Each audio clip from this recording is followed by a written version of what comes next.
Hi అందరికీ welcome to UTV. నేను మీ anchor Tripura. So Vijay fans ఎంతగానో వెయిట్ చేశారు కింగ్డమ్ ట్రైలర్ కోసం. సో అది మన ముందుకు కూడా రావడం జరిగింది.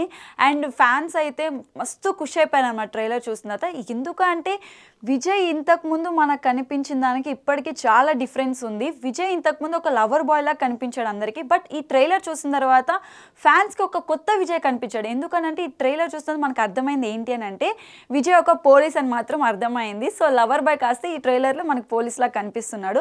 ట్రైలర్ బిగినింగ్లోనే విజయ్ క్యారెక్టర్ని రివీల్ చేయడం జరిగిందనమాట. సో ఇదేంటి అని అంటే ఈ ట్రైలర్లో మనకు అర్థమైంది ఏంటి అని అంటే విజయ్ ఒక అండర్ కవర్ స్పైగా మారి శ్రీలంకకు వెళ్ళడం జరుగుతుంది. అండ్ ఈ ట్రైలర్లో చూసుకుంటే విజయ్ సూర్య అనే పాత్రలో కనిపించబోతున్నాడు. అండ్ సత్యదేవ్ శివ అనే పాత్రలో కనిపించబోతున్నాడు. ట్రైలర్లో మనకు అర్థమైంది ఏంటి, సత్యదేవ్ ఒక గ్యాంగ్స్టర్కి అంటే ఒక గ్యాంగ్స్టర్ లాగా మనకు కనిపించబోతున్నాడు. ఒక గ్యాంగ్ లీడర్ అనుకోవచ్చు. ఒక పోలీస్ ఆఫీసర్ అంటే సూరి స్పైగా మారి శ్రీలంకకి చేరుకున్నాడని అయితే అర్థమవుతుంది అనమాట. సో అయితే సూరి శివ అన్నదమ్ములు అంటే ట్రైలర్లో చూస్తే మనకి సూరి అండ్ శివ వీళ్ళిద్దరు అన్నదమ్ములని అర్థమవుతుంది.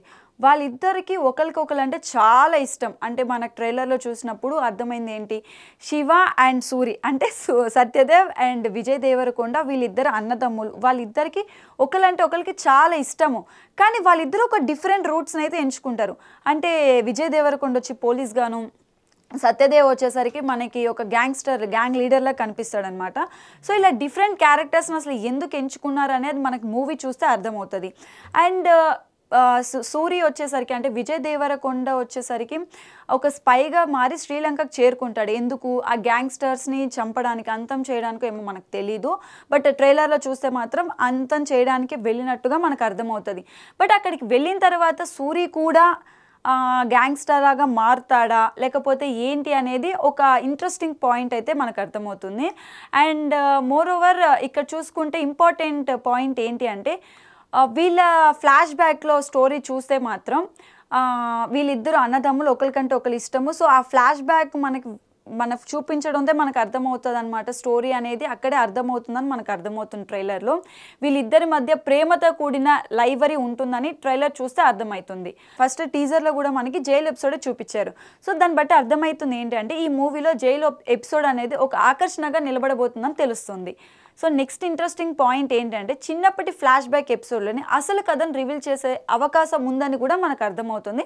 బట్ అది మనకు మూవీ అంటే ఈ ట్రైలర్ ఎలా చూపించారంటే అర్థమైపోతుంది కానీ అర్థం కానట్టుగా ఒక ఇంట్రెస్టింగ్ పాయింట్స్ని అయితే మనకి చూపిస్తున్నారని అర్థమవుతుంది అనమాట. అయితే స్పైగా వెళ్ళిన సూర్య తన కర్తవ్యాన్ని నిర్వర్తిస్తాడా లేక అతను కూడా గ్యాంగ్స్టర్గా మారిపోతాడా అనేది అసలు పాయింట్గా ఉండబోతుంది. సత్యదేవ్ మోస్ట్ వాంటెడ్ క్రిమినల్గా స్మగ్లర్గా కనిపించబోతున్నాడు. సో అతను ఎందుకు అలా మారాడు, అసలు శివ మంచివాడా కాదా అనేది కూడా ఇంపార్టెంట్ పాయింట్గా ఉండబోతుంది.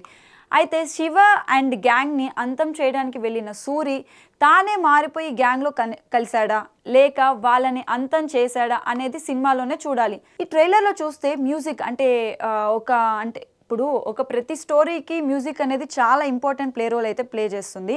సో అనిరుద్ బ్యాక్గ్రౌండ్ స్కోర్ కథలో డెప్త్ని ఎలివేట్ చేసే విధం అద్భుతంగా ఉంది. అంటే ఆ సీన్స్కి ఆ ఎమోషన్స్కి తగ్గట్టు మనకి మ్యూజిక్ అయితే అందించడం జరిగింది. సో దానివల్ల ఆ విజువల్స్ అనేది మనకి ఎలా ఉంటుందంటే మనం ఇంటేక్ చేసుకోవడానికి ఈజీగా ఉన్నట్టుగా అనిపిస్తుంది అనమాట.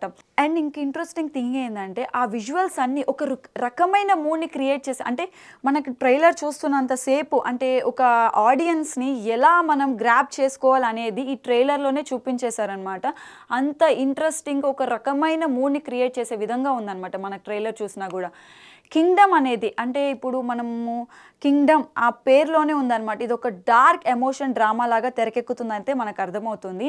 ట్రైలర్ చూపించినట్టు యాక్షన్ సీన్స్ మాత్రం ఒక రేంజ్లో ఉంది. నిజంగా సీన్స్ చూస్తే మనకి లిటరల్లీ గూస్ బంప్స్ రావాల్సిందే. విజయ్ అయితే నిజం చెప్తున్నాను, యాక్చువల్గా ఇంతకు ముందు చూసిన విజయ్కి ఇప్పటికీ చాలా డిఫరెంట్ వేరియేషన్. ఆ లుక్ కానీ ప్రీవియస్ దానికి ఇప్పటికీ మనం విజయ్ బాడీ చూస్తే కూడా ఆ పోలీస్ ఆఫీసర్కి తగ్గట్టు బాడీని ఆయన మెయింటైన్ చేసినట్టు కానీ చాలా బాగా అర్థమవుతుంది. నిజంగా వాళ్ళు చూపించిన యాక్షన్ సీక్వెన్స్ని చూస్తే మాత్రం లిటరల్లీ గూస్ బంప్స్ రావాల్సిందే, వచ్చింది కూడా. ఫ్యాన్స్ అయితే మస్తు ఖుషి అయినారని మాత్రం అర్థమవుతుంది ట్రైలర్ చూసాక. సినిమా ఎక్కువ భాగం వచ్చేసరికి మనకు శ్రీలంకలోనే షూట్ చేసినట్టు కూడా తెలుస్తుంది.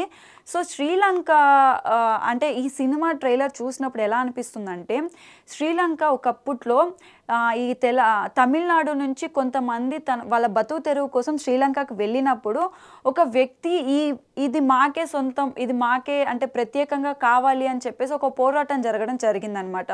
సో అదే తరహాలో మనకి ట్రైలర్ చూసినప్పుడు అనిపిస్తుంది. అంటే సూరి వాళ్ళ కోసం అంటే ప్రజల కోసం పోరాడతాడా, లేకపోతే ఏంటి, లేకపోతే సత్యదేవ్ క్యారెక్టర్ అదా అనే రీతిలో ఒక డౌట్ కూడా వస్తుందన్నమాట. ఇప్పటి వరకు మనం విజయ్ దేవరకొండ గురించి లేదా సత్యదేవ్ గురించి మాట్లాడాం. అండ్ మెయిన్గా మనం మాట్లాడుకోవాల్సింది హీరోయిన్ భాగ్యశ్రీ కూడా స్పైగానే కనిపించబోతుందని రివీల్ చేశారు.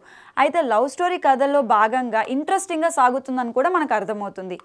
మనకి ట్రైలర్లో చూసుకుంటే ట్రైలర్ మొత్తంలో ఒక డైలాగ్ అయితే చాలా ఇంట్రెస్టింగ్గా అనిపించింది. అదే, ఈ మట్టిలో ఏదో ఉంది, మనుషులు కూడా రాక్షసులుగా మార్చేస్తుంది. ఈ డైలాగ్ విన్నప్పుడు ఆ డైలాగ్ని లైక్ సూరి కోసమే ఉద్దేశించి చెప్పినట్టు అనిపిస్తుంది మనకి. సూరి కూడా గ్యాంగ్స్టర్గా మారి ప్రజల తరపున పోరాడతాడా అని అనుకోవచ్చా అని కూడా మనకు అనిపిస్తుంది అనమాట. అంటే ఆ డైలాగ్ చూసినప్పుడు ఆబ్వియస్లీ అంటే సూరి వెళ్తాడు కదా వాళ్ళ అన్నయ్య కోసం. సో వెళ్ళిన తర్వాత ఆ మట్టి మార్చేస్తుంది, రాక్షసులుగా మార్చేస్తుంది అనే డైలాగ్ వింటే ఆబ్వియస్లీ మనం సూరిగానే అనుకుంటాము. ఇప్పుడు వాడేమో ఈ రాక్షసులందరికీ రాజై కూర్చున్నాడు. ఇది ట్రైలర్ ఆఖరిలో వచ్చే డైలాగ్. ఇది విజయ్ పాత్రని ఉద్దేశించి చెప్పినట్టే అనిపిస్తుంది. అన్న శివ చనిపోతే ఆ పోరాటాల బాధ్యతని సూరి అంటే విజయ్ దేవరకొండ తీసుకుంటాడా అనేది మనం సినిమాలో చూడాల్సిందే. సో ఇంకెందుకు లేట్, ఈ మంత్ ఎండ్ ఎలాగో కింగ్డమ్ అనేది వచ్చేస్తుంది. అప్పటి వరకు కొంచెం ఓపిక పడితే మనకి స్టోరీ మొత్తం తెలిసిపోతుంది అనమాట. సో నేనైతే అనుకుంటున్నాను విజయ్ లైఫ్లో ఒక మంచి సక్సెస్ అయితే ఈ సినిమా అవ్వబోతుందని కూడా తెలుస్తుంది ట్రైలర్ చూసాక.